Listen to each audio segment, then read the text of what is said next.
Hoy vas a desvelar por qué tu consanguínea, tu concuñada o esa compañera que aparenta siempre tenerlo todo bajo dominio, jamás se desequilibra por absolutamente nada. ¿Conoces cuál es su arcano? No es que sea más inquebrantable que tú, ni que haya venido al mundo con un código genético singular de la ecuanimidad. Es que domina algo que yo, después de 3 décadas laborando con intelectos luminosos como el tuyo, he presenciado incesantemente en mi despacho. Al término de este audiovisual, te voy a participar exactamente qué es lo que propicia que ciertos individuos sean invulnerables al melodrama, al chantaje afectivo y a las borrascas que otros suscitan a su derredor. Pero antes, preciso que ejecutes algo por mí.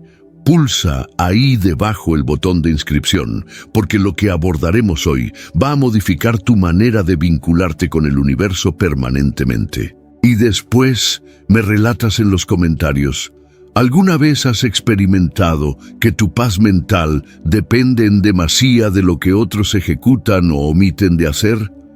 Presta atención, mi apreciada espectadora. Durante lustros he observado ingresar por la puerta de mi consultorio a damas sobresalientes que compartían un hándicap frecuente. Se habían transformado en recolectoras sensitivas, todo las dañaba. El mal genio del cónyuge por la mañana les estropeaba el día completo. Una observación hiriente de la suegra las mantenía cavilando durante semanas. La actitud de un colega de oficio las impulsaba a cuestionar su propio mérito. Y lo más peculiar de todo este asunto es que estas mismas féminas eran competentes de solventar enigmas intrincados, liderar equipos, educar hijos espléndidos y mantener moradas operando como artefactos helvéticos. Pero cuando se trataba de salvaguardar su propia firmeza anímica, se trocaban susceptibles como infantes de 5 años. Te voy a narrar el episodio de Carmen, una paciente que acudió a mi consulta hace 3 años, directora de una firma textil, progenitora de 2 adolescentes, con un posgrado en gerencia de negocios, una mujer que tomaba determinaciones que repercutían en 200 almas cotidianamente. Pero acontece que su existencia afectiva estaba absolutamente sin gobernanza, porque su esposo había adquirido la costumbre de arribar a casa de pésimo humor y descargar toda su desazón profesional con ella. Carmen me articulaba: Walter, no comprendo cómo puedo administrar una corporación, pero no logro que las frases de mi marido no me perjudiquen tanto. Y ahí residía la clave de todo. La firmeza anímica no guarda ninguna relación con ser más sagaz o más habilidosa. Tiene que ver con algo infinitamente más profundo, con asumir que tu bienestar afectivo no puede pender de factores extrínsecos que están totalmente fuera de tu regencia. Y esto, querida mía, no es dogma trivial, es ciencia neural pura. Tu encéfalo está concebido para reaccionar ante las amenazas, pero el inconveniente es que interpreta como peligros elementos que en realidad no lo son. El ceño contraído de tu pareja, el tono áspero de tu superiora, el mutismo de tu mejor amiga tras una disputa, tu amígdala. Esa sección elemental de tu cerebro salta como un muelle y activa todo tu dispositivo de alerta interior. Pero aquí emerge lo cautivador. Las personas emocionalmente sólidas han aprendido a... Primer enigma: fiscalizar tu monólogo interno, alterar este esquema. Han desarrollado lo que yo denomino filtros perceptivos. Son como una suerte de aduana mental que analiza cada estímulo sensitivo que llega y determina qué merece franquear y qué debe permanecer en la entrada. Y la noticia grata es que estos cribas se pueden adiestrar. De hecho, es lo que hemos estado efectuando en terapia cognitiva conductual desde hace décadas, solo que ahora conocemos cabalmente por qué funciona. La flexibilidad neural de tu encéfalo implica que puedes literalmente reestructurar tus circuitos afectivos. cada vez que ejercitas una réplica novedosa ante una circunstancia que antes te turbaba, estás originando nuevas conexiones neuronales. Es como inaugurar vías inéditas en un bosque. Al principio cuesta esfuerzo transitar por ellas, pero con la reiteración, esos trazados se convierten en autopistas y arriba un instante en que tu respuesta fresca se vuelve espontánea. Rememoro a Pilar, una maestra de liceo que acudió a verme porque estaba exhausta de lidiar con padres conflictivos. Me refería que cada ocasión que debía dialogar con el progenitor de algún estudiante problemático, pasaba jornadas previas con inquietud, previendo el altercado. Durante la conversación se ponía nerviosa, después se quedaba rumiando si había proferido algo impreciso y terminaba sintiéndose pésimo por días. Su vida anímica estaba completamente secuestrada por esas interacciones que en el fondo duraban apenas 20 minutos. Le inculqué algo que transformó radicalmente su vivencia. Le enuncié: Pilar, imagina que eres una piedra en mitad de un riachuelo. El agua puede fluir violentamente a tu alrededor, puede arrastrar ramas, hojas, incluso desperdicios, pero tú sigues siendo una roca. El líquido no te modifica, no te mueve, no te perturba, sencillamente pasa. Esta analogía la conmovió tanto que comenzó a emplearla antes de cada encuentro dificultoso. Se proyectaba como esa piedra maciza, inmutable, y dejaba que las emociones foráneas fluyeran a su alrededor sin penetrarla. 6 meses después, Pilar me comentaba que ya no temía esas pláticas. Había desarrollado lo que yo menciono desapego afectivo sagaz. No se había vuelto gélida ni impasible. Seguía siendo comprensiva y compasiva, pero había aprendido a no absorber las sensaciones nocivas de los demás. Y esto, mi estimada espectadora, es justamente el primer enigma que deseo compartir contigo. El desprendimiento sensitivo perspicaz no significa que te conviertas en una persona distante o que dejes de preocuparte lo que ocurre a tu alrededor. Significa que aprendes a discernir entre las emociones que te pertenecen y las que corresponden a otros.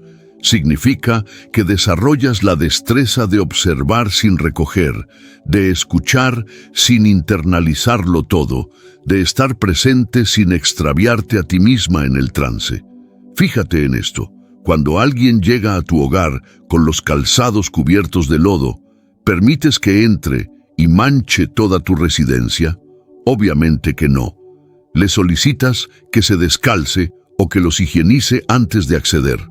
Pues rigurosamente lo mismo tienes que hacer con las emociones ajenas. Cuando alguien arriba, cargado de frustración, ira, amargura o negatividad, no tienes por qué dejar que acceda a tu ámbito afectivo íntimo y lo contamine completamente. Pero cuidado, esto exige ejercicio. Tu encéfalo lleva años reaccionando automáticamente ante ciertos estímulos. Cada vez que tu suegra realiza esa alusión ponzoñosa, cada vez que tu jefe usa ese tono condescendiente, cada ocasión que tu compañero se muestra de mal talante, tu sistema nervioso se activa de la misma guisa. Es como si tuvieras un interruptor bermellón gigantesco en el tórax que cualquiera puede pulsar para trastornarte. La clave reside en desacoplar ese botón y se logra a través de lo que los expertos en neurociencia denominan regulación anímica consciente. Cada vez que sientes que algo extremo está empezando a afectarte, ejecutas una pausa, inhalas profundamente 3 veces y te cuestionas: ¿esto que estoy experimentando me pertenece a mí o le corresponde a la otra persona? Porque resulta que la mayoría de las veces, cuando alguien te trata mal, te vocifera o te profiere algo doloroso, no está hablando de ti. Está discurriendo sobre su propia aflicción, de su propia desilusión, de sus propias cortapisas. María José era una de esas mujeres que se llevaba todos los tropiezos del globo encima. Trabajaba en atención al cliente de una entidad de seguros y cada individuo airado que la llamaba conseguía estropearle el día. Arribó a mi consulta con angustia generalizada, insomnio y lo que ella catalogaba como una sensación ininterrumpida de estar caminando sobre cáscaras de huevo. Todo la alteraba, todo la dañaba, todo la hería. Le propuse un ejercicio muy elemental. Cada vez que alguien la tratara mal durante la jornada, tenía que concebir que esa persona portaba un cartel invisible en la frente que decía: «Estoy sufriendo, por eso te hablo así». Al principio le parecía una necedad, pero resolvió intentarlo. La primera semana me confesó que le costaba mucho rememorar hacerlo. La segunda semana ya lo estaba aplicando automáticamente y para la tercera semana me narró algo asombroso. Un usuario especialmente agresivo la había llamado gritándole e injuriándola por un desperfecto que ni siquiera era responsabilidad de ella. En lugar de desconcertarse como siempre, María José pudo ver más allá de las expresiones lesivas. Contempló a un hombre desesperado, posiblemente con aprietos económicos, que no sabía cómo gestionar su frustración. En vez de absorber su cólera, sintió misericordia por él. Le conversó con calma, le brindó remedios y finalizó sosegándolo totalmente. Al finalizar la comunicación, el individuo le imploró excusas y le agradeció su tolerancia. «Walter», me decía María José, «por primera vez entendí que su furia no tenía conexión alguna conmigo y cuando desistí de tomármelo personal, pude asistirlo ciertamente. Y ahí radicaba la magia del desapego afectivo juicioso. No solo te resguarda a ti, sino que te posibilita ser más eficaz en tus interacciones, porque puedes responder desde un espacio de nitidez en vez de reacción. Ahora bien, permíteme exponerte algo que descubrí después de años de indagación y que va a modificar tu perspectiva sobre todo este tema. La gente que más te perjudica, la que más te descompone, la que más interruptores te acciona, suele ser la que más se asemeja a ti en alguna faceta que no quieres admitir. Es lo que en psicología denominamos proyección. Esa colega de faena que perpetuamente está criticando a otros y que te saca de quicio probablemente simboliza tu propia propensión a la autocrítica que prefieres no ver. Ese pariente que constantemente está lamentándose y que te extenúa, tal vez representa tu propia inclinación a centrarte en lo desfavorable. Esto no significa que debas tolerar comportamientos nocivos o que todo sea culpa tuya, para nada. Significa que cuando algo te daña desmesuradamente, hay una oportunidad de desarrollo individual. Hay algo que esa situación te está enseñando sobre ti misma, y cuando lo captas, cuando lo incorporas, esa circunstancia cesa de ejercer dominio sobre ti. Que segundo enigma, no considerar ningún aspecto como algo personal. Rememoro a Isabel, una empresaria próspera que acudió a verme porque padecía un conflicto repetitivo con su socia. Walter, me narraba, esta mujer me vuelve demente, siempre desea tener la razón, siempre cree que su modo de efectuar las labores es el más excelente y nunca atiende mis propuestas. Me tiene hasta el punto de no poder conciliar el sueño por las noches. Le pregunté qué era precisamente lo que más le irritaba de su socia. Su petulancia, me respondió instantáneamente. Su constante necesidad de patentizar que es más inteligente que yo. Entonces le formulé una interrogante que la dejó muda. Isabel, ¿y tú jamás necesitas demostrar que eres más perspicaz que otros? Se quedó callada durante varios minutos. Finalmente, me confesó que toda su existencia había batallado con una profunda inseguridad sobre su intelecto, especialmente por no haber finiquitado la universidad. Para compensar esa incertidumbre, había desarrollado una tendencia a querer patentizar continuamente lo competente que era. Su socia reflejaba su propia táctica de supervivencia anímica. Ambas habían asimilado que para sentirse valiosas necesitaban demostrar su superioridad intelectual. Una vez que Isabel comprendió esto, su vínculo con su socia experimentó un giro de 360 grados. Dejó de tomarse personal las posturas de su socia porque pudo apreciar que ambas estaban lidiando contra las mismas inseguridades arraigadas. Y aquí arribamos al segundo enigma. Las personas que más te afectan son tus mejores preceptoras. No porque sean admirables, sino porque te están exhibiendo con exactitud qué áreas de ti misma requieren sanación. Cada pulsador que alguien te oprime es una invitación a cuestionarte. ¿Por qué este comportamiento me descompone tanto? ¿Qué está proyectando de mi propia penumbra? La sombra, un concepto que Jung elaboró brillantemente. Son todas esas partes de nosotras mismas que preferimos no percibir, las peculiaridades que juzgamos, que negamos, que transferimos a otros. Pero sucede que esas características siguen ahí en nuestro subconsciente, influyendo nuestras reacciones afectivas, y cada vez que alguien las activa, nos desequilibramos desproporcionadamente. Concibe por un momento que eres como un embalse diáfano. Cuando alguien arroja una piedra, se originan ondas que eventualmente se apaciguan y el estanque retorna a su estado natural de quietud.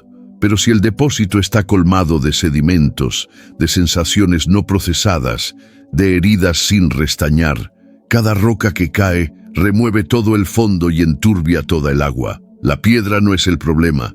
El aprieto son los depósitos acumulados. La firmeza anímica genuina proviene de depurar esos residuos, de restañar esas lesiones profundas que te vuelven reactiva, de integrar esas secciones de tu sombra que has estado desestimando. Cuando lo ejecutas, las piedras que otros lanzan pueden generar ondas minúsculas en tu superficie, no perturban tu profundidad primordial. Pero conversemos de algo que muchas mujeres me cuestionan en consulta. Walter, ¿cómo hago para que no me afecte cuando mi cónyuge está de mal genio? Porque seamos veraces, una de las circunstancias más complicadas de manejar es la fuerza afectiva de los individuos con los que cohabitamos día a día. Tu esposo arriba tenso del empleo y automáticamente toda la vivienda se crispa. Tu hijo adolescente tiene un día adverso y contagia a toda la familia con su pesimismo. Tu madre te llama con sus reproches acostumbrados y automáticamente tu jornada se resiente. Te voy a revelar algo que revolucionó completamente la manera en que abordo este asunto. Descubrí que las personas emocionalmente vigorosas han desarrollado lo que yo nombro inmunidad energética. Exactamente igual que tu sistema inmunitario físico te protege de agentes infecciosos y microorganismos. Puedes gestar un dispositivo inmunitario sentimental que te resguarde de la nocividad foránea. Conocí a Amparo, una fémina de 52 años que había estado desposada durante 25 años con un hombre que padecía cambios de ánimo extremos. Algunas jornadas llegaba dichoso y cariñoso, otros días llegaba irritable y censurador.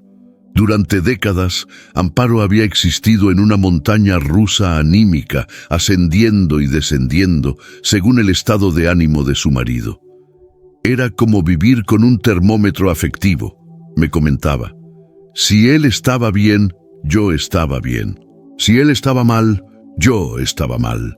Mi talante dependía absolutamente del suyo. Le inculqué algo que transformó su existencia perpetuamente. Le aclaré que las emociones literalmente son poder en movimiento. Cuando tu pareja arriba cargada de fuerza desfavorable, esa energía busca dónde descargarse. Y si tú no posees límites energéticos claros, automáticamente te conviertes en el pararrayos de esa descarga. Pero si desarrollas invulnerabilidad energética, esa fuerza perjudicial simplemente rebota en ti y se desvanece sin afectarte. ¿Cómo se fomenta esta inmunidad? Primeramente, reconociendo que las emociones ajenas no te conciernen. En segundo lugar, creando un escudo energético consciente alrededor de tu ámbito sensitivo íntimo. Y en tercer término, teniendo tácticas precisas para no absorber lo que no es tuyo. A Amparo le enseñé una metodología que empleo con muchas de mis pacientes. Cada mañana, antes de levantarse, tenía que visualizar una burbuja de luz áurea que la envolvía enteramente. Esta esfera era penetrable al afecto, a la algarabía, a la piedad, pero completamente impermeable a la negatividad foránea. Durante el día, cada vez que percibía que la energía de su esposo la estaba alterando, regresaba mentalmente a esa esfera protectora. Al principio le pareció una fantasía sin sentido, pero después de practicarlo durante 2 semanas, comenzó a advertir cambios asombrosos. Su marido podía arribar de mal talante y ella simplemente lo observaba con clemencia, sin absorber su pesimismo. Podía escucharlo quejarse sin que esas lamentaciones se trocaran en sus propias inquietudes. Podía estar presente para él sin perderse a sí misma en el trance. Lo más notable de todo fue que cuando Amparo cesó de absorber la negatividad de su cónyuge, él empezó a procesarla por sí mismo. Como ya no poseía dónde desaguarla, se vio forzado a afrontar sus propias sensaciones de modo más maduro. Su vínculo progresó dramáticamente porque cesaron de ser codependientes afectivamente y empezaron a ser 2 individuos emocionalmente autónomos que escogían estar juntos. Y esto Este es el tercer enigma. Erguir una autoestima inconmovible conduce al tercer enigma. Tú eres responsable exclusivamente de tus propias emociones. Suena obvio, lo sé. Pero la mayoría de las damas viven como si fueran responsables de las sensaciones de todo el mundo. Se sienten culpables cuando su pareja está melancólica. Se sienten compelidas a infundir ánimo a todos. Se sienten obligadas a mantener la concordia anímica de toda la estirpe. Pero déjame asegurarte algo con toda claridad. Tú no eres el departamento de administración afectiva del orbe. No es tu labor conservar a todos satisfechos. No es tu compromiso garantizar que nadie se sienta mal. Y definitivamente no es tu falta cuando otros optan por reaccionar de forma inmadura ante las circunstancias de la vida. Cada persona adulta es responsable de sus propias sensaciones, de su propia regulación anímica, de su propia estabilidad psicológica. Cuando asumes esa responsabilidad por otros, no solo te agotadas y te estresas, sino que también les sustraes la ocasión de fomentar sus propias destrezas sentimentales. Analízalo así. Si cada vez que tu hijo pequeño se cae, tú corres a levantarlo sin concederle la oportunidad de intentarlo por sí mismo, nunca aprenderá a deambular correctamente. Rigurosamente, lo mismo acontece con las emociones. Si cada vez que alguien se siente mal, tú corres a socorrerlo afectivamente, esa persona jamás asimila a gestionar sus propios estados sensitivos. Conozco a Rocío, una progenitora de 3 hijos adolescentes que acudió a verme completamente agotada. Walter, me expresaba, siento que toda mi existencia gira alrededor de mantener a mis hijos emocionalmente firmes. Si uno está mustio, yo estoy mustia. Si otro está inquieto, yo estoy inquieta. Si el tercero está enfadado, toda la casa se vuelve un desorden. Ya no sé quién soy yo, independientemente de las sensaciones de mis hijos. Le aclaré algo que transformó completamente su óptica sobre la maternidad. Le enuncié: Rocío, el mejor obsequio que puedes otorgarle a tus hijos no es protegerlos de todas las emociones complicadas, es enseñarles que pueden experimentar sensaciones arduas y aún así estar bien, que pueden estar tristes sin que eso signifique que el universo se acaba, que pueden estar airados sin que eso los convierta en individuos atroces, que pueden estar ansiosos sin que eso los paralice. Iniciamos a trabajar en algo que yo nombro maternidad emocionalmente desprendida. No implica ser una madre fría o desinteresada. Significa ser una progenitora que puede estar presente para sus vástagos sin absorber todas sus sensaciones, que puede ofrecer amparo y comprensión sin convertirse en el regulador sentimental de toda la familia. El cambio fue increíble. Cuando Rocío cesó de reaccionar dramáticamente ante cada crisis anímica de sus hijos, ellos comenzaron a aprender a gestionar sus propios estados sentimentales. Descubrieron que podían estar mustios durante un rato y después sentirse mejor por sí mismo. Asimilaron que podían estar enfadados sin que eso destruyera sus relaciones. Fomentaron lo que los psicólogos denominamos tolerancia a la frustración. Y ahí reside la paradoja preciosa del desprendimiento afectivo. Cuando desistes de rescatar emocionalmente a las personas que amas, les concedes la ocasión de gestar su propia firmeza anímica. Les inculcas que confías en su capacidad de dirigir la vida. Les demuestras que no los percibes como víctimas indefensas que necesitan ser salvadas constantemente. Pero aquí emerge algo vital que preciso que entiendas. Esto no significa que te vuelvas impasible o que ignores el padecimiento foráneo. Significa que aprendes la disparidad entre conmiseración y captación anímica. La piedad te posibilita entender y conectar con las sensaciones de otros sin extraviarte a ti misma en el trance. La captación sentimental te convierte en una esponja que absorbe todo lo que la circunda y finaliza saturada y desequilibrada. La discrepancia está en los confines. Las personas emocionalmente sólidas poseen límites afectivos muy definidos.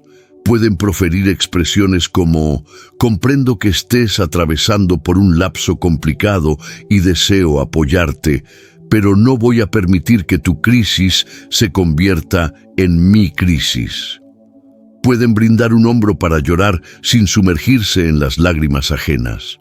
Pueden escuchar los aprietos de otros sin convertir de esos problemas sus propias obsesiones. Te voy a narrar el relato de Esperanza, una asistente social que arribó a mi consulta con lo que ella describía como agotamiento por benevolencia. Trabajaba con familias en circunstancias muy difíciles: agresión doméstica, escasez extrema, infantes en riesgo, y había llegado al extremo de acarrear todos esos melodramas a casa. No podía desconectar.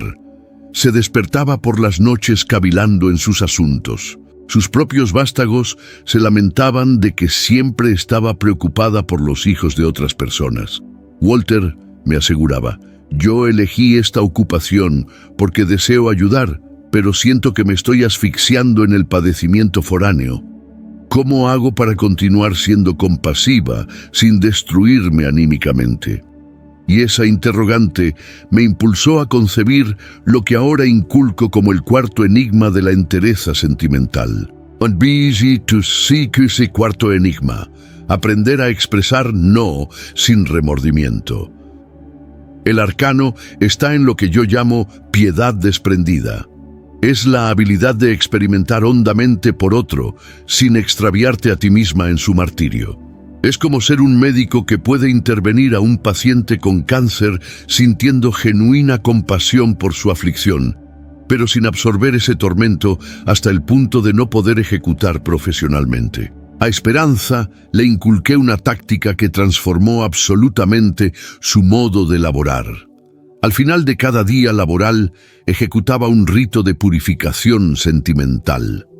Se imaginaba que todas las emociones complicadas que había captado durante el día eran como una vestimenta mugrienta que se quitaba pedazo por pedazo. Proyectaba cómo se deshacía de la melancolía de María, la rabia de José, la desesperación de Carmen, y después se imaginaba colocándose ropa limpia, indumentaria que representaba su propia placidez, su propia firmeza anímica. Este ritual, que al principio le parecía un poco insensato, se convirtió en su redención. Empezó a poder desconectar del empleo cuando arribaba a casa. Recuperó la capacidad de estar presente para su propia familia y paradójicamente se volvió más eficaz en su trabajo porque podía mantener la nitidez intelectual necesaria para asistir verdaderamente a sus clientes. La piedad desprendida no te vuelve menos humana, te vuelve más efectivamente humana, te posibilita socorrer desde un espacio de entereza en lugar de desde un sitio de derrumbe afectivo. Te permite ser un faro de estabilidad para otros, en lugar de convertirte en otro náufrago en el océano del melodrama humano. Y esto me conduce a algo que he observado consistentemente en todas las personas emocionalmente sólidas que he conocido. Tienen un vínculo muy peculiar con el dominio. Comprenden profundamente la diferencia entre lo que pueden fiscalizar y lo que no pueden fiscalizar, y concentran toda su fuerza únicamente en lo que está dentro de su ámbito de influencia. La mayoría de los individuos viven en un estado incesante de desilusión, porque están procurando controlar cosas que están absolutamente fuera de su dominio. Desean manejar el talante de su pareja, anhelan supervisar las decisiones de sus hijos adultos, quieren dirigir la opinión que otros tienen de ellas, ansían regir el ayer, el mañana, el clima, la economía, la política y se extenúan en el empeño. Las personas emocionalmente vigorosas han sellado la paz con algo esencial. La única persona que puedes realmente fiscalizar eres tú misma. Y aún sobre ti misma, tu control es restringido. No puedes gobernar qué ideas surgen en tu mente, pero sí puedes dirigir en cuáles te concentras. No puedes dirigir qué sensaciones experimentas, pero sí puedes fiscalizar cómo respondes a esas emociones. No puedes gobernar qué circunstancias se manifiestan en tu existencia, pero sí puedes dirigir tu actitud frente a esas situaciones. Conocí a Paloma, una ejecutiva de una multinacional que había desarrollado úlceras por tensión porque existía tratando de fiscalizar factores que estaban absolutamente fuera de su alcance. Se desvelaba cavilando en las determinaciones que tomaría su jefe al día siguiente. Se angustiaba por los virajes en las normativas de la empresa. Se estresaba por las oscilaciones del mercado. Su vida anímica estaba totalmente secuestrada por cosas que no podía influir de ninguna manera. Le propuse un ejercicio muy sencillo, pero transformador. Tenía que hacer 3 listados. En la primera enumeraría todas las cuestiones que la estaban inquietando o agotando. En la segunda lista, de todas esas preocupaciones, ¿cuáles podía fiscalizar completamente? En la tercera relación, ¿cuáles podía influir, aunque no gobernar enteramente? Y todo lo que no encajaba ni en la segunda ni en la tercera lista, tenía que dejarlo marchar conscientemente. El resultado fue revelador. Del 90% de las cosas que la mantenían agotada, solo podía fiscalizar totalmente el 5%. Podía influir en otro 15% y el 80% restante estaba absolutamente fuera de su ámbito de dominio, pero había estado empleando el 80% de su fuerza intelectual en ese 80% sobre el que no tenía ningún poder. Cuando Paloma comenzó a dirigir su atención únicamente en lo que podía controlar o influir, no solo disminuyó dramáticamente su tensión, sino que se volvió mucho más eficaz en su labor. Poseía más potencia mental disponible para las determinaciones que verdaderamente importaban. Su productividad creció, su nitidez intelectual mejoró y sus úlceras desaparecieron. Este enfoque en el ámbito de dominio personal es el quinto enigma de la entereza anímica y posee una base neurológica muy sólida. Tu encéfalo dispone de una cantidad restringida de fuerza cognitiva accesible cada jornada. Los neurocientíficos lo denominan agotamiento de resolución. Cada vez que tu mente está ocupada procesando inquietudes sobre cosas que no puedes fiscalizar, esa energía no está disponible para las cuestiones que sí puedes gestionar. Es como poseer un teléfono celular con la batería consumiéndose en aplicaciones que están operando en segundo plano sin que te percates. Puedes clausurar esas aplicaciones superfluas y de repente tu pila dura mucho más tiempo. Rigurosamente lo mismo acontece con tu vigor intelectual y afectivo. Pero déjame comentarte algo que he advertido después de años de observar este patrón. Las damas en particular tienden a tener un radio de desasosiego mucho más extenso que su ámbito de control. Se inquietan por sus vástagos, por sus progenitores, por sus cónyuges, por sus consanguíneos, por sus amigos, por sus colegas de labor, por los aprietos del mundo, por el porvenir de la humanidad. Y ese desasosiego desmedido las mantiene en un estado crónico de angustia. La preocupación es importante entender esto, no es adoración. La inquietud es miedo encubierto. Cuando te inquietas constantemente por alguien, no lo estás asistiendo. Lo estás remitiendo fuerza de ansiedad y desconfianza. Le estás transmitiendo subconscientemente que no crees en su capacidad de dirigir su propia existencia. Rememoro a Trinidad, una progenitora cuyos 3 hijos ya eran adultos autónomos, pero que se pasaba las noches despierta inquietándose por ellos. Se desvelaba por las determinaciones románticas de su hija mayor. Se angustiaba por la trayectoria profesional de su hijo mediano.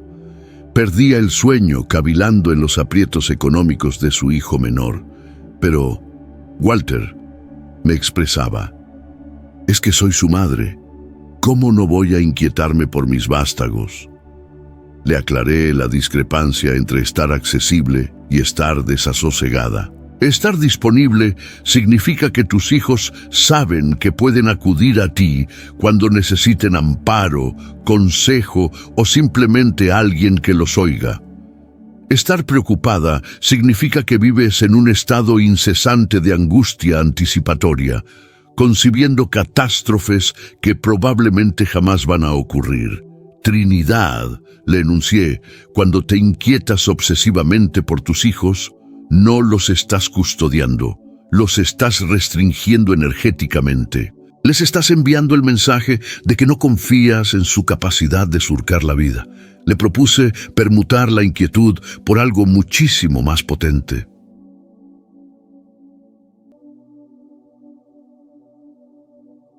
Quinto enigma. Identificar y erradicar ideaciones perniciosas, la convicción afectuosa. Cada vez que se descubría desasosegándose por uno de sus hijos, tenía que ejecutar un cambio deliberado. En lugar de visualizar todo lo adverso que podía sucederle, tenía que proyectarlo gestionando sus desafíos con perspicacia y firmeza. En lugar de remitirle fuerza de miedo, tenía que enviarle energía de confianza. Era un viraje sutil, pero profundamente transformador. 3 meses después, Trinidad me contaba algo extraordinario. No solo había recuperado su placidez mental, sino que sus hijos habían empezado a tomar determinaciones más maduras y responsables. Era como si al cesar de proyectar ansiedad sobre ellos, les hubiera concedido espacio para crecer emocionalmente.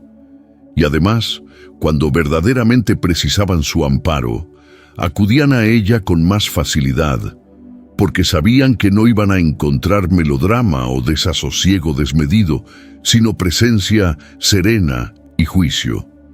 Esto me conduce al sexto arcano, que es quizás uno de los más revolucionarios que voy a compartir contigo. Las personas emocionalmente robustas han asimilado a existir en el instante actual. Suena atópico, lo sé, pero déjame aclararte por qué esto es tan potente desde el punto de vista neurológico. Tu encéfalo puede hallarse físicamente en 2024, pero intelectualmente puede estar viviendo en 1987 o en 2030. Cuando cavilas sobre errores del pasado, tu sistema nervioso reacciona como si esos eventos estuvieran ocurriendo ahora mismo. Cuando te angustias por posibles catástrofes futuras, tu cuerpo produce las mismas hormonas de tensión que produciría si esas desgracias fueran reales y estuvieran sucediendo en este momento. El resultado es que vives en un estado crónico de estrés por cosas que ya sucedieron y no se pueden modificar, o por cuestiones que tal vez jamás van a acontecer. Tu sistema nervioso está incesantemente activado. Tu dispositivo inmunitario se debilita. Tu capacidad de tomar determinaciones claras se ve comprometida y tu bienestar afectivo se desploma. Conocí a Mercedes, una contadora de 48 años que había desarrollado insomnio crónico. Se recostaba todas las noches y su mente se convertía en una máquina de producir escenarios catastróficos. ¿Qué pasaría si la empresa donde laboraba cerraba? ¿Qué pasaría si su marido la abandonaba? ¿Qué pasaría si a sus progenitores les diagnosticaban alguna enfermedad grave? ¿Qué pasaría si sus hijos no conseguían buenas ocupaciones?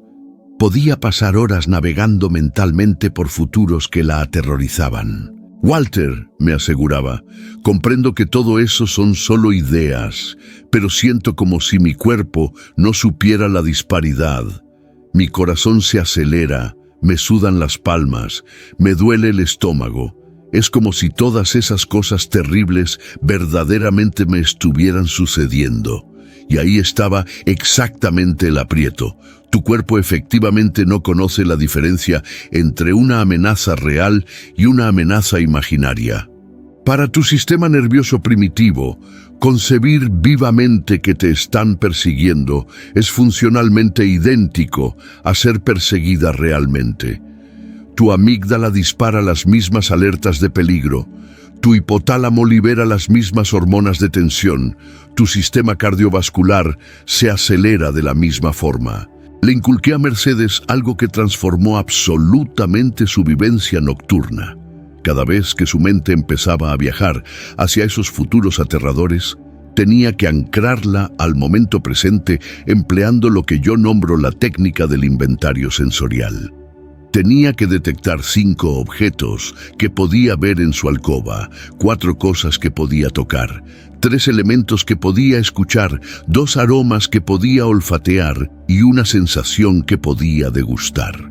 Este ejercicio tan elemental obligaba a su encéfalo a salir del modo predicción catastrófica y retornar al modo percepción inmediata. Era imposible estar navegando por futuros espantosos mientras estaba conscientemente conectada con su experiencia sensitiva instantánea.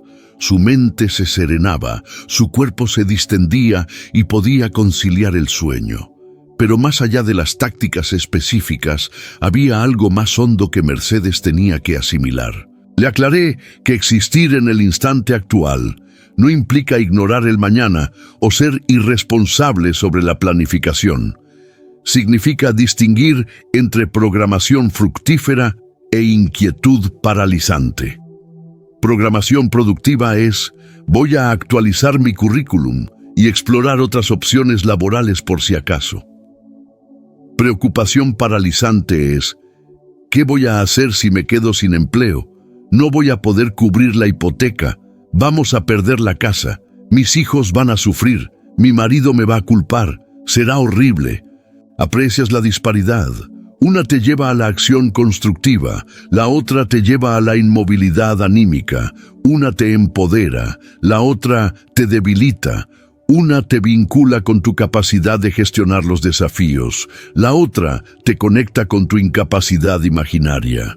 Las personas emocionalmente sólidas han adiestrado su mente para permanecer en el territorio de la planificación fructífera y salir velozmente del ámbito de la inquietud paralizante. Cuando surge una idea sobre el futuro, se cuestionan: ¿hay alguna acción edificadora que puedo ejecutar ahora sobre esto?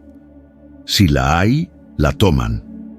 Si no la hay, liberan la reflexión y regresan al presente. Pero hablemos de algo que muchas de mis pacientes me preguntan. Walter, ¿y qué hago con el ayer? Hay cuestiones que sucedieron hace años y que todavía me atormentan, que todavía me dañan. Y aquí ingresamos en un territorio fascinante, la psicología y la neurociencia. Tu encéfalo deposita los recuerdos afectivos de una manera muy peculiar. Los sucesos traumáticos o muy dolorosos a menudo permanecen inmovilizados en una sección primitiva de tu cerebro sin ser procesados completamente. Es como si esos acontecimientos continuaran ocurriendo en un ciclo interminable en tu subconsciente. Y cada vez que algo en el presente activa esos recuerdos, tu cuerpo reacciona como si el evento original estuviera sucediendo ahora. Te voy a narrar el episodio de Soledad, una dama que acudió a verme a los 55 años arrastrando una lesión de la niñez que continuaba dirigiendo su existencia adulta. Cuando tenía 8 años, su progenitor la había dejado sin explicación alguna. Un día estaba ahí, al día siguiente había desaparecido permanentemente. Jamás volvió a saber de él. 47 años después, Soledad seguía reaccionando ante cualquier indicador de rechazo o desamparo, como si fuera esa niña de 8 años. Si su marido llegaba tarde al empleo sin avisar, entraba en pánico. Si una amiga tardaba en responder sus mensajes, se convencía de que la estaba repudiando. Si alguien cancelaba una cita, interpretaba automáticamente que no deseaba estar con ella. Walter, me expresaba, sé racionalmente que mi cónyuge no me va a abandonar. Sé que mis amigas me estiman. Sé que cuando alguien anula un encuentro puede tener 1000 motivos que no guardan ninguna relación conmigo, pero mi cuerpo reacciona como si fuera a morir de abandono. Es más potente que yo y tenía razón. Era más fuerte que su mente lógica porque esa herida no había sido procesada e integrada. Continuaba viviendo en una sección primitiva de su encéfalo que no comprende de raciocinio adulto. Esa área de su cerebro seguía siendo una infante de 8 años aterrorizada por el desamparo. Laboramos durante meses en lo que yo nombro integración del ayer. No se trataba de olvidar lo que había sucedido o de disminuirlo. Se trataba de asistir a esa infante interna lesionada a entender que ya no tenía 8 años, que poseía medios que no tenía entonces, que había sobrevivido y había creado una existencia espléndida a pesar de esa pérdida temprana. El proceso fue gradual, pero profundamente sanador. Soledad aprendió a discernir entre la aflicción real del pasado y las proyecciones de ese dolor en su presente. Asimiló a detectar cuando su infante interior, herida, estaba tomando dominio de sus reacciones anímicas y fomentó la destreza de consolarse a sí misma desde su juicio adulto. Esto me conduce al 7º enigma. La entereza sentimental exige pactar la paz con tu ayer. Sexto enigma. Ejercitar la aceptación consciente. No significa que debas disculpar todo o que tengas que olvidar lo que te dañó. Implica que debes procesar e incorporar tus vivencias pretéritas para que cesen de fiscalizar tu presente de forma inconsciente. Muchas mujeres cargan con lesiones no procesadas que continúan influyendo en sus respuestas actuales. Heridas de la niñez, deslealtades de exparejas, pérdidas no lamentadas, traumas familiares. Y mientras esas lesiones sigan sin integrar, seguirán siendo puntos vulnerables que cualquier circunstancia presente puede activar. La incorporación del pasado no es un trance que puedas ejecutar únicamente con fuerza de voluntad. Precisa piedad hacia ti misma, paciencia con tu proceso de restauración y a menudo asistencia profesional especializada. Pero cuando lo logras, experimentas una libertad anímica que probablemente jamás habías concebido posible. Imagina existir sin que las lesiones del ayer secuestren incesantemente tu presente. Imagina poder reaccionar ante las circunstancias actuales desde tu juicio adulto en lugar de tus traumas infantiles. Imagina tener acceso total a tu entereza sentimental sin que las vivencias dolorosas del antepasado te mantengan emocionalmente encogida. Pero ahora deseo dialogarte del octavo y último enigma, que es quizás el más potente de todos. Las personas emocionalmente robustas han fomentado un vínculo absolutamente distinto con el padecimiento. No lo evitan obsesivamente, no lo dramatizan innecesariamente y no se identifican completamente con él. Lo perciben como una faceta natural e inevitable de la vivencia humana que posee lecciones esenciales que enseñar. La mayoría de los individuos poseen una relación muy intrincada con la aflicción anímica, o lo eluden a toda costa, tomando determinaciones de vida basadas en no experimentar nada arduo, o se sumergen en él convirtiéndolo en la crónica medular de su identidad, o lo resisten con tanta vehemencia que terminan amplificándolo exponencialmente. Las personas emocionalmente sólidas han asimilado algo revolucionario. El martirio sentimental es como el dolor corporal. Posee una función. Te está comunicando que algo requiere atención. Si te duele la mano porque la pusiste en algo tórrido, la aflicción te indica que apartes la extremidad del fuego. El tormento afectivo te indica que algo en tu existencia necesita ser examinado, procesado, cambiado o sanado. Conocí a Inmaculada, una psicóloga que paradójicamente tenía mucho temor a su propio sufrimiento anímico. Había pasado años asistiendo a otros a procesar sus emociones complicadas, pero cuando se trataba de las suyas propias, ejecutaba todo lo posible por evitarlas. Mantenía vínculos superficiales para no arriesgar su corazón. Evitaba circunstancias desafiantes para no experimentar angustia. Se mantenía incesantemente ocupada para no tener tiempo de sentir melancolía o soledad. Walter, me confesó, sé teóricamente que las emociones arduas son habituales y necesarias, pero cuando empiezo a experimentar algo intenso, entro en pánico. Es como si pensara que experimentar tristeza profunda me va a quebrantar perpetuamente. Es como si creyera que experimentar ansiedad me va a volver demente. Es como si estuviera convencida de que experimentar solitud implica que hay algo fundamentalmente erróneo conmigo. Le aclaré algo que transformó absolutamente su relación con sus propias sensaciones. Las emociones, por intensas que sean, son fenómenos efímeros. Ninguna emoción, por dolorosa que sea, persevera siempre. Tu melancolía más arraigada eventualmente se transforma. Tu inquietud más vehemente eventualmente se serena. Tu solitud más abrumadora eventualmente se suaviza. El aprieto no son las emociones en sí mismas. El inconveniente es la oposición a las sensaciones. Cuando luchas contra lo que estás experimentando, cuando criticas tus emociones como malas o peligrosas, cuando te identificas completamente con estados afectivos transitorios, ahí es donde surge el martirio superfluo. A Inmaculada le inculqué algo que ahora empleo con muchas de mis pacientes, la táctica del observador benevolente. Cuando surge una sensación complicada, en lugar de identificarse con ella, soy una persona melancólica, soy una persona ansiosa, asimilas a observarla con curiosidad compasiva. Estoy percibiendo que hay tristeza presente. Estoy advirtiendo que hay angustia moviéndose por mi sistema.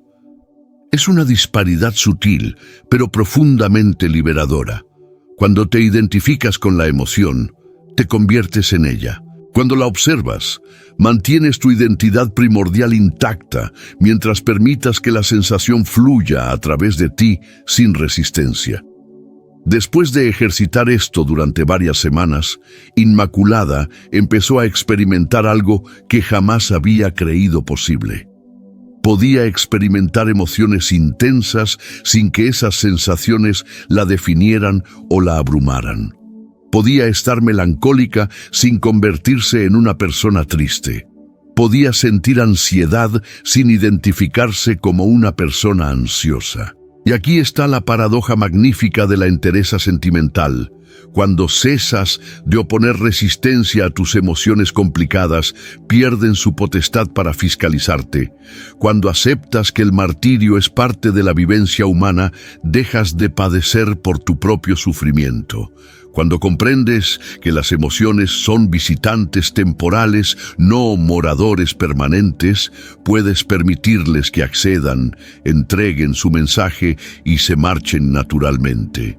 Esto no significa que te vuelvas masoquista o que busques activamente la aflicción. Significa que cuando la existencia te presente circunstancias arduas, y te las va a presentar porque eres humana, no empleas vigor adicional oponiéndote a lo inevitable. Puedes experimentar el tormento sin añadirle el padecimiento de la oposición. Rememoro a Milagros, una empresaria que había perdido a su progenitora después de una prolongada dolencia. Acudió a verme 6 meses después del deceso porque se sentía culpable por seguir experimentando melancolía. Walter, me expresaba, ya debería estar mejor, ya debería haber superado esto. Mis amigos me indican que tengo que continuar adelante, que mi madre no querría verme así, pero algunas mañanas me despierto y siento como si acabara de enterarme de que murió. Le aclaré algo que nuestra cultura obsesionada con la alegría dañina a menudo no asimila. El luto no posee calendario. Tu adoración por tu madre no desaparece porque ella haya fallecido. Ese afecto se convierte en tristeza por su ausencia, y esa melancolía es hermosa y sacra, es el valor que pagas por haber amado hondamente. Milagros, le enuncié, no tienes que superar la tristeza por tu madre, tienes que asimilar a llevarla con gracia. La melancolía puede coexistir con la satisfacción, con el reconocimiento, con el afecto por la vida. No tienes que escoger entre honrar tu aflicción y existir plenamente. Trabajamos en algo que transformó absolutamente su vivencia del duelo. En lugar de oponerse a las oleadas de tristeza, aprendió a recibirlas como visitas de su amor por su madre. Cuando arribaba una oleada de dolor, se decía, mi cariño por mi madre está conversando. Voy a otorgarle espacio por unos minutos. Se consentía experimentar totalmente la melancolía, llorar si necesitaba llorar, recordar a su madre. Bosisibi, séptimo enigma, instaurar límites nítidos en tus relaciones con dulzura. El resultado fue extraordinario. Cuando cesó de pelear contra su tristeza, la melancolía cesó de consumir toda su fuerza vital. Podía estar mustia por la pérdida de su madre y al mismo tiempo experimentar reconocimiento por haberla tenido. Podía lamentar su ausencia y también celebrar los instantes hermosos que habían compartido. Su luto se trocó en un proceso de afecto en lugar de un trance de martirio. Y eso me conduce a la revelación clínica que te prometí al comienzo. Las personas que parecen invulnerables al melodrama, que nada las descompone, que siempre mantienen su sosiego, no han desarrollado una coraza afectiva que las resguarda de experimentar. Al contrario, han fomentado la capacidad de sentir hondamente sin extraviarse en lo que experimentan. Han asimilado que puedes sentir aflicción sin convertirte en una víctima. Puedes experimentar temor sin inmovilizarte. Puedes sentir rabia sin destruir. Puedes experimentar tristeza sin deprimirte. Puedes sentir solitud sin desesperarte. La entereza sentimental no está en no experimentar, está en sentir completamente, sin que esas emociones secuestren tu identidad primordial. Estas damas han comprendido algo que modifica todo. Tú no eres tus sensaciones. Tú eres la conciencia que observa esas emociones. Tú no eres tus ideas, tú eres la conciencia que observa esas reflexiones. Tú no eres la circunstancia de tu existencia, tú eres la conciencia que responde a esas situaciones. Cuando asumes esto, no intelectualmente, sino empíricamente, fomentas lo que yo nombro identidad primordial estable. Ya no necesitas que las condiciones externas sean perfectas para sentirte bien contigo misma. Ya no precisas la ratificación incesante de otros para validar tu mérito. Ya no necesitas fiscalizar todo a tu derredor para sentirte a salvo. Tu bienestar afectivo se vuelve independiente de factores externos, porque sabes quién eres más allá de tus funciones, más allá de tus situaciones, más allá de tus estados anímicos temporales. Eres esa conciencia tranquila que puede observar la borrasca sin convertirse en la tempestad. Esto no es espiritualidad abstracta, es psicología práctica fundamentada en décadas de indagación neurocientífica. Los estudios de imagen neural demuestran que las personas que ejercitan la observación consciente de sus propios estados internos fomentan más sustancia gris en las áreas del encéfalo asociadas con la regulación sentimental y menos actividad en la amígdala, el centro del temor. Cuando meditas, cuando practicas atención plena, cuando desarrollas la capacidad de observar tus ideas y sensaciones sin identificarte completamente con ellos, estás literalmente reconfigurando tu cerebro. Estás fortaleciendo los circuitos neurales que te otorgan estabilidad anímica y debilitando los circuitos que te mantienen en reacción incesante. Y ahora deseo que ejecutes algo conmigo. Quiero que durante esta próxima semana pongas en ejecución uno solo de estos enigmas. Elige el que más haya resonado contigo mientras escuchabas este audiovisual. Tal vez sea el desapego afectivo sagaz. Tal vez sea concentrarte únicamente en lo que puedes fiscalizar. Tal vez sea observar tus emociones sin identificarte con ellas. Elige uno y ejercítalo conscientemente durante 7 jornadas. Advierte qué modifica en tu vivencia sentimental cuando aplicadas consistentemente esta nueva óptica y después ven aquí debajo a relatarme qué descubriste. Cuenta tu experiencia, comparte tu trance, porque tu crónica puede ser exactamente lo que otra dama necesita escuchar para iniciar su propio sendero hacia la entereza anímica. No olvides suscribirte a este canal porque cada semana estoy compartiendo instrumentos prácticos para que fomentes ese afecto sano que tanto mereces, empezando por la adoración hacia ti misma. Y si este audiovisual te ha servido, compártelo con esa amiga que sabes que también necesita oírlo, porque la entereza sentimental no solo te transforma a ti, modifica todas tus interacciones y lentamente transforma el universo que te circunda. Hasta la próxima semana, mi apreciada espectadora. Recuerda, nada de afuera tiene que sustraerte la placidez que portas dentro. Pero antes de que te marches, permíteme comentarte algo que he advertido después de 3 décadas de labor clínica. Existe un patrón muy preciso en las damas que logran mantener su equilibrio afectivo independientemente de lo que suceda a su alrededor.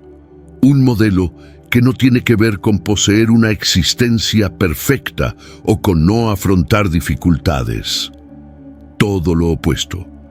Estas mujeres han pasado por disoluciones dolorosas, han perdido seres amados, han enfrentado deslealtades, han lidiado con vástagos problemáticos, han atravesado apuros económicos, han batallado contra dolencias. Pero hay algo en su modo de procesar estas vivencias que las convierte en oro sentimental en lugar de en marcas que las restringen. Te voy a narrar el episodio de Virtudes, que acudió a mi consulta hace 5 años, en una situación que habría destrozado a muchas personas. en el transcurso de 18 meses, había perdido a su progenitora por cáncer. Su marido la había abandonado por una mujer 20 años menor. Su hijo adolescente había fomentado aprietos con las drogas y ella había tenido que clausurar el negocio familiar por la crisis económica. Cuando la conocí, esperaba hallarme con una dama destruida, amargada, quizás deprimida o colmadada de resentimiento. En cambio, me encontré con una mujer que, aunque obviamente había sufrido, poseía una serenidad y una nitidez intelectual que me conmovieron. Walter, me aseguró en nuestra primera sesión, he venido porque deseo asegurarme de que estoy procesando todo esto de la manera más saludable posible. No quiero que estos embates de la vida me conviertan en alguien que no soy. Durante nuestro trabajo conjunto, descubrí que Virtudes había desarrollado intuitivamente algo que yo ahora denomino alquimia sentimental. La capacidad de transmutar las vivencias más dolorosas en juicio, piedad y entereza interior. No negaba la aflicción de lo que había experimentado, pero tampoco se quedaba atrapada en él. Me aclaraba, cada asunto terrible que me ha sucedido me ha enseñado algo que no habría aprendido de ninguna otra forma. El deceso de mi madre me inculcó a valorar cada jornada que tengo con las personas que estimo. La deslealtad de mi marido me enseñó que mi valía no pende de que alguien me escoja. Los aprietos de mi hijo me inculcaron que no puedo fiscalizar las determinaciones de otro, pero sí puedo dirigir cómo respondo a esas decisiones. La pérdida del negocio me enseñó que mi identidad es mucho más. Octavo enigma: preservar la calma en momentos de percance extensa que mi éxito profesional. Virtudes había descubierto algo que la mayoría de los individuos jamás asimilan. Las vivencias más complicadas de la existencia no tienen por qué ser solo martirio. Pueden ser también preceptores extraordinarios si sabes cómo vincularte con ellas. No se trataba de estar agradecida por la aflicción, eso sería irracional, sino de encontrar las joyas de juicio que el dolor puede ofrecer. Esta óptica transformó todo en mi ejercicio clínico. Empecé a inculcar a mis pacientes no solo cómo sobrevivir a las crisis anímicas, sino cómo extraer oro de ellas. Cómo transmutar el abandono en autonomía sentimental, cómo convertir la deslealtad en perspicacia, cómo mutar la pérdida en aprecio por lo que subsiste. Y aquí está el arcano adicional que deseaba compartir contigo. Las personas emocionalmente robustas no lo son porque no hayan sufrido. Son fuertes porque han aprendido a padecer de modo sagaz. Han desarrollado la destreza de extraer enseñanzas de sus lesiones sin quedarse eternamente desangrándose. Piensa en esto. Un músculo se fortalece cuando se le aplica oposición. Si jamás alzas peso, tus fibras musculares se atrofian. Pero si levantas demasiado peso de pronto, te lastimas. La clave está en aplicar la resistencia adecuada de forma gradual, para que el músculo crezca sin dañarse. Rigurosamente lo mismo acontece con tu entereza sentimental. Se fomenta cuando afrontas desafíos, pero se puede lesionar si esos retos te abruman completamente. La disparidad está en cómo te vinculas con los desafíos. Si los percibes únicamente como obstáculos que debes superar para ser dichosa, te extenúas. Si los contemplas como ocasiones de desarrollo que la existencia te está brindando, te fortaleces. Rememoro a Esperanza, una dama de 60 años que había existido en un matrimonio emocionalmente abusivo durante 35 años.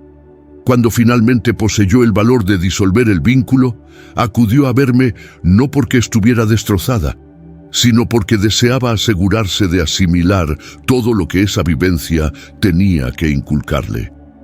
Walter, me expresaba, no quiero haber derrochado 35 años de mi existencia. Deseo entender qué me impulsó a aceptar ese trato, qué patrones internos tengo que modificar, ¿Qué señales de peligro no supe advertir? Quiero que esos años de martirio sirvan para algo. Y ahí estaba la alquimia sentimental en acción. Trabajamos durante meses extrayendo cada lección que su matrimonio arduo le había brindado. Aprendió a detectar las señales iniciales de manipulación afectiva. Descubrió los modelos de baja autoestima que le habían llevado a tolerar lo intolerable. Fomentó la destreza de instaurar confines firmes sin sentirse culpable. Reconoció su propensión a rescatar a otros en lugar de cuidar de sí misma. 2 años después, Esperanza había reconstruido absolutamente su vida. Había desarrollado un círculo social sano. Había creado un pequeño negocio que le otorgaba autonomía económica y había iniciado un vínculo con un hombre que la trataba con el respeto que siempre había merecido. «Walter», me aseguraba, «jamás pensé que diría esto, pero estoy agradecida por haber experimentado esos años complicados. No porque fueran agradables, fueron horribles, sino porque me inculcaron quién no deseo ser y qué no estoy dispuesta a tolerar. Sin esa vivencia no habría fomentado la entereza que poseo ahora». Y ahí está el punto crucial.